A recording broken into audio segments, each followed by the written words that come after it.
So the trio apparate into Hogsmeade, and an alarm immediately goes off, alerting the nearby Death Eaters that they're there. By the way, kind of weird that there's snow there in the movie when it's supposed to be May.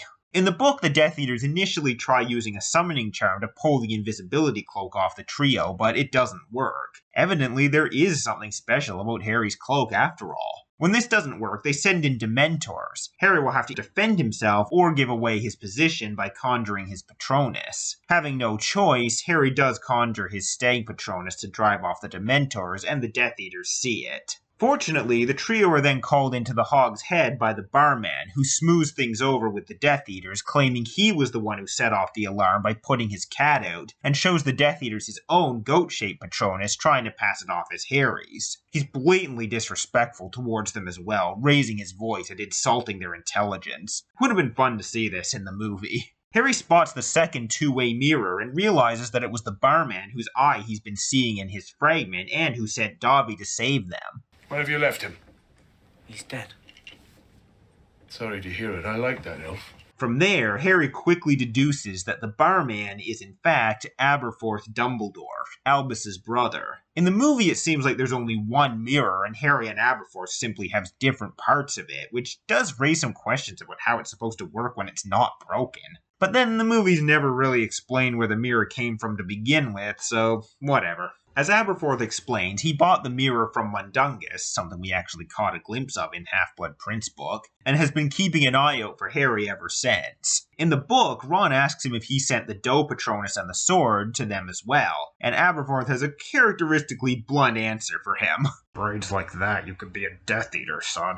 Haven't I just proven my Patronus is a goat? We do very quickly see in both versions that, like Elphias Doge said, Aberforth and Albus are very different. Whereas Albus was wise, kind, and calm, Aberforth is grumpy, bitter, and cynical. Though not without good reason, as we'll soon learn. It's pretty clear that Aberforth has lost hope in Voldemort being defeated. It's also clear that he doesn't think much of his late brother. When Harry tells him they need to get into Hogwarts to complete a job Albus gave them, Aberforth tells them to forget about it and go live a little longer. There's a deleted scene in the movie where he says this line. Professor Dumbledore cared about Harry very much. Oh, funny that. Because it was the people my brother cared about that tended to get hurt. In the book, this line prompts Hermione to question him about what he means. She also, of course, asks about the picture of Ariana on the wall. Mr. Dumbledore, is that your sister, Ariana? Yes. Been reading Rita Skeeter, have you, missy? Elphias Doge mentioned her to us. That old Burke. Thought the sun shone out of my brother's every orifice, he did.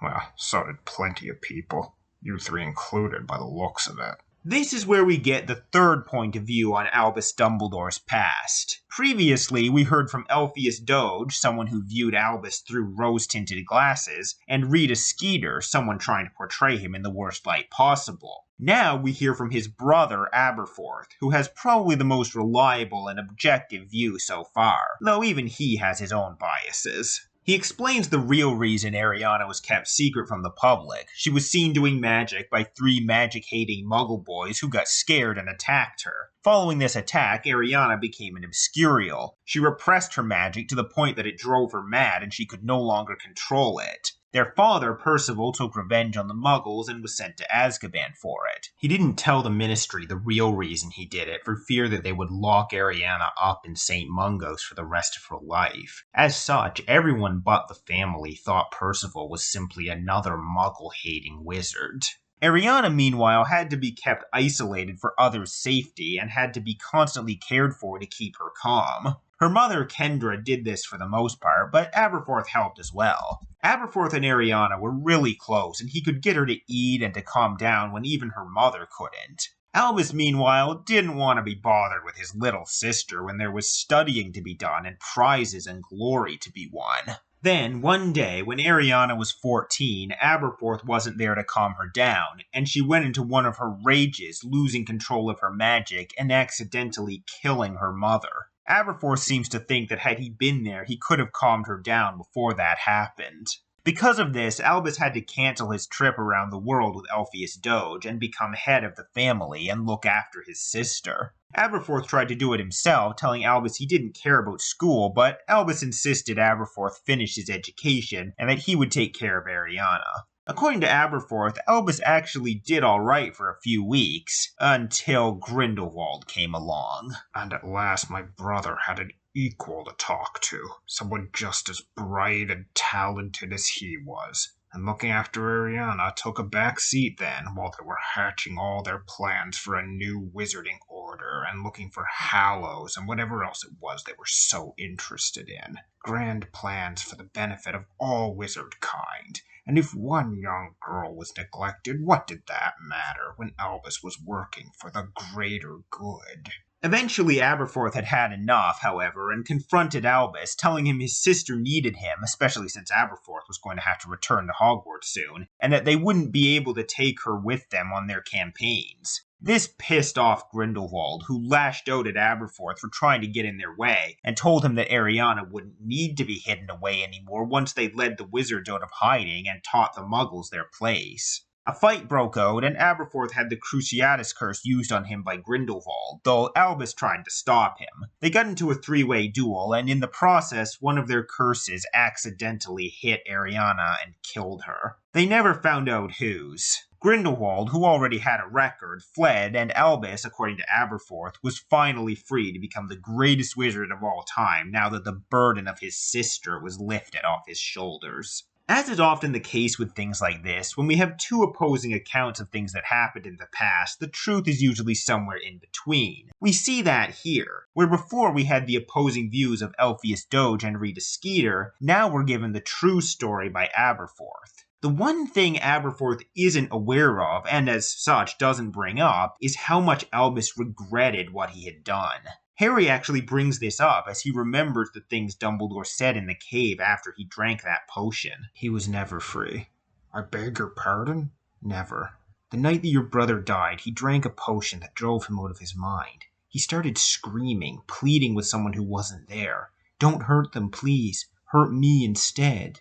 He thought he was back there with you and Grindelwald. I know he did. He thought he was watching Grindelwald hurting you and Ariana. It was torture to him. If you had seen him then, you wouldn't say he was free. It's a little ironic that while Albus is known as one of the greatest and most wise and benevolent wizards of all time, and Aberforth is this bitter, cynical old man who runs a pub, Aberforth, in a way, was ultimately the better man. We don't learn any of this stuff in the movie. I've already talked about my disappointment over Dumbledore's past being removed, but to be fair, that's not an issue I can really hold against this scene, or even this movie. They had already decided in the last one not to include it, so of course they weren't going to go deep into it here. And taking that into account, I think this scene was done really well. Ciarán Hinds is great as Aberforth, and they got across his cynicism and the general essence of his character well. Do you hear from the others much? From the Order? The Order's finished. You know who's won. Anyone who says otherwise is kidding themselves. As well as his resentment towards his brother. Dumbledore trusted me to see this through. What makes you think you can trust him? What makes you think you can believe anything my brother told you in all the time you knew him? Did he ever mention my name? Did he ever mention hers? I especially love this moment when Hermione questions him about Ariana. That's your sister Ariana, isn't it? She died very young, didn't she? My brother sacrificed many things, Mr. Potter, on his journey to find power, including Ariana. And she was devoted to him. He gave her everything. But time. Again, if they weren't going to go into Dumbledore's past, I'm glad they at least hinted at it and that he wasn't always the benevolent man we knew, and Aberforth's cynicism is not unfounded. Also, I like Harry's response to Aberforth's cynical questioning. I'm not interested in what happened between you and your brother. I don't care that you've given up. I trusted the man I knew. If they had gone more into Harry's doubts about Dumbledore in the previous film, I could have seen this as a good wrap-up to that. Harry's finally putting those doubts out of his mind to do the job he was set. Sadly, it's not quite as effective because we never saw Harry doubting Dumbledore in the movie, but still, it's a really good moment for Harry, especially given how passive the movies tend to portray him at times, and I think Daniel Radcliffe did a good job delivering those lines. This even seems to get through to Aberforth, who decides to comply with their wishes and help them get into Hogwarts. With that said, I also really like Hermione making this point at the end. Did save our lives twice. Kept an eye on us in that mirror. That doesn't seem like someone who's given up.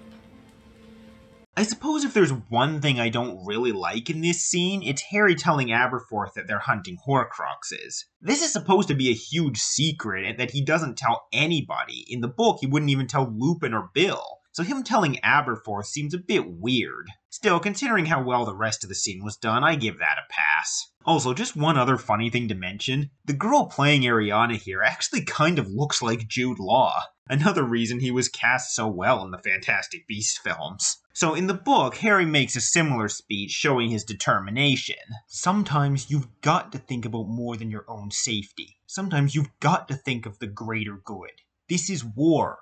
Your brother knew how to finish you-know-who, and he passed the knowledge on to me. I'm going to keep going until I succeed, or I die. Don't think I don't know how this might end. I've known it for years. And like in the movie, Aberforth agrees to help. He sends Ariana to fetch Neville, who arrives through a secret tunnel behind her painting, looking beaten and bruised, more so in the book than in the movie. After they greet each other, they follow Neville back through the tunnel, with Harry thanking Aberforth before he goes. I don't know how to thank you. You've saved our lives twice. Look after him, then. I might not be able to save him a third time. As they go along the passage, Neville explains a few things, like how the passages in and out of the school work. Don't remember this on the Marauders map. That's because it never existed till now. The 7 secret passages were sealed off before the start of the year. This is the only way in or out now. He also talks about what life in general is like at Hogwarts now. They don't really see much of Snape, but the Carrows have been making life hell for every student who's not a blood supremacist. In addition to teaching, they're also in charge of discipline. According to Neville, they make Umbridge look nice. They like punishment, the Carrows. They did that to you? Why? Today's dark arts lessons had us practicing the Cruciatus Curse on first years. I refused. Apparently Crabbe and Goyle love it, though. It's the first time they've ever gotten top grades in anything. Neville goes into a bit more detail in the book. Apparently Michael Corner was tortured by the Carrows for trying to free a first year they had chained up. Also, Muggle Studies is now a required subject for everyone, and Alecto teaches the students about how Muggles are vicious, dirty animals. Neville apparently got another scar for asking her how much Muggle blood she and her brother have got. What's really cool is that Neville says he was inspired by Harry and how he stood up to Umbridge. He knows that seeing someone stand up to the Carrows will give the other students hope. Plus, he knows they won't kill him because he's pureblood. It's really cool seeing Neville take charge like this and take all of these injuries just to inspire people not to lose hope. I mean, this is the guy from the first book who, well, apparently they reformed Dumbledore's army using the galleons Hermione came up with to communicate with each other, and would sneak out and write graffiti on the walls about how they were still looking for recruits. This got more and more difficult, especially since Luna and Ginny, the other 2 leaders, didn't come back after Christmas and Easter respectively, meaning Neville really had to step up. And the Carrows, knowing Neville was behind a lot of the rebellion, decided to go after his grandmother. But they underestimated her, and she put Dawlish in St. Mungo's, that poor guy, and went on the run. Honestly, I could watch a whole series about the students rebelling against Snape and the Carrows, with Snape secretly helping them. So they reach the end of the passage and come out into the Room of Requirement, where they're happily greeted by a whole crowd of students. I love this moment in the movie, especially with that classic music playing. Flying.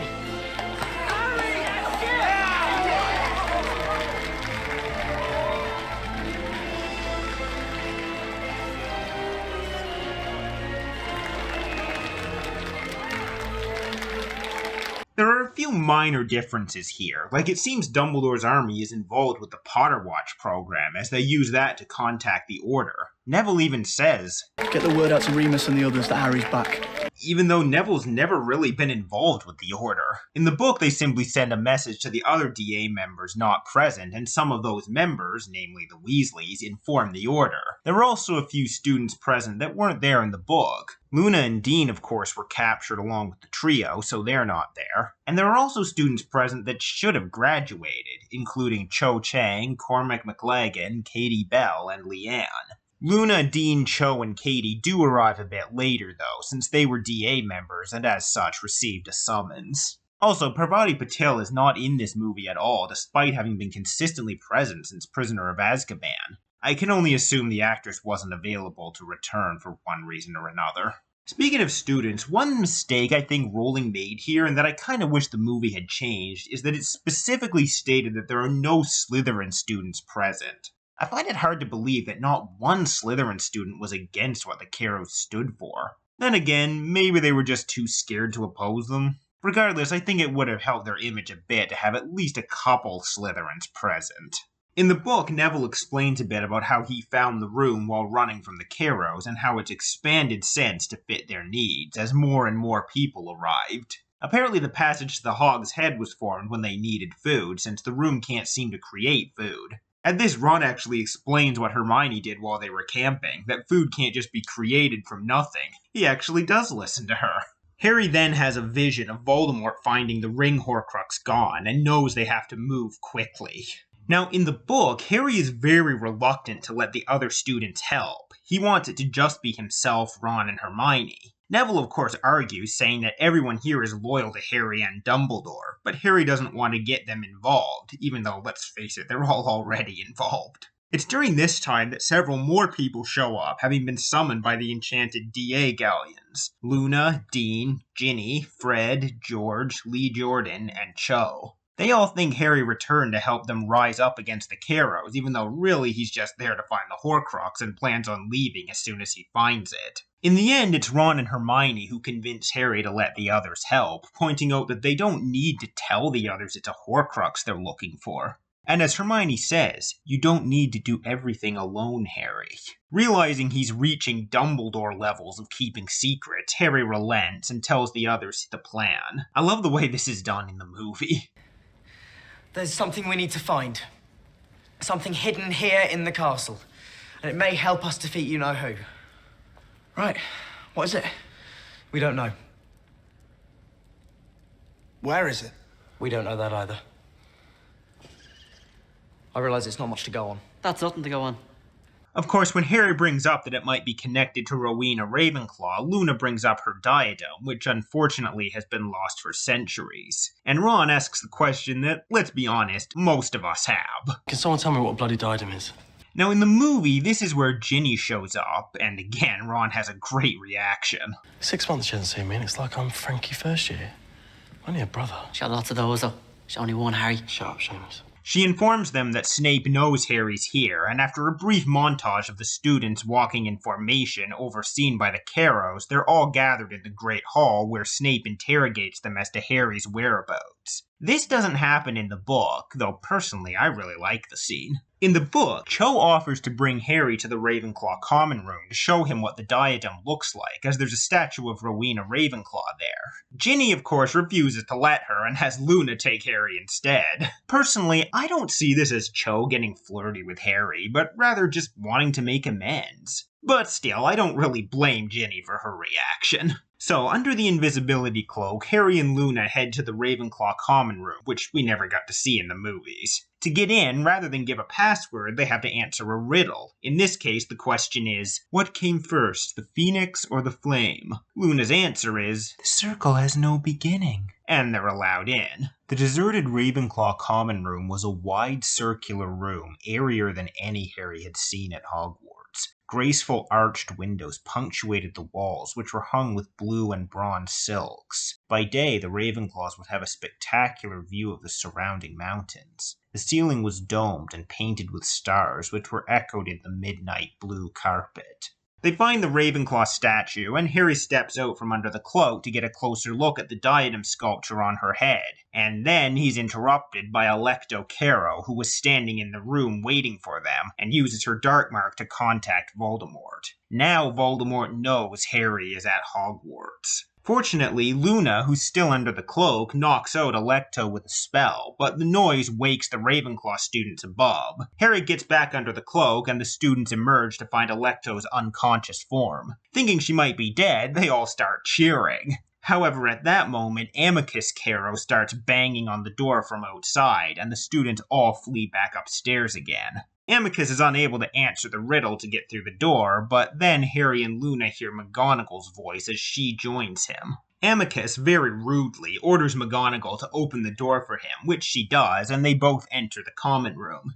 Amicus is enraged to find his unconscious sister, as well as terrified of what Voldemort will do when he finds she let Harry escape. He also mentions something interesting. Voldemort had told Alecto to keep watch on the Ravenclaw common room specifically, pretty much confirming that the Horcrux is related to that house. Amicus decides to pin the blame on the students, to say that they forced Alecto to press her mark, so that Voldemort will torture them instead. McGonagall, of course, refuses to allow this, but Amicus reminds her who's in charge now and spits in her face. This enrages Harry, who emerges from under the cloak and uses the Cruciatus curse on Amicus. It does cause him intense pain, but it also sends him flying into a bookcase, knocking him semi-unconscious. I see what Bellatrix meant. You really need to mean it. I love seeing Harry stand up for McGonagall like this. McGonagall, of course, is shocked to see Harry and tells him he needs to run. Harry, however, informs her that he's acting on Dumbledore's orders to find something hidden in the castle. This naturally catches her interest, and she agrees to help secure the school against Voldemort and evacuate as many students as possible while Harry searches. Harry tells her about the passage into the Hogshead, which they can use to get the students out. Before he tells her all of this, Harry has another vision of Voldemort finding the locket missing from the cave. That means he's headed here next. McGonagall uses the Imperius curse on Amicus to make him hand over his and his sister's wands, and then ties them both up. Then she leads Harry and Luna out of the common room.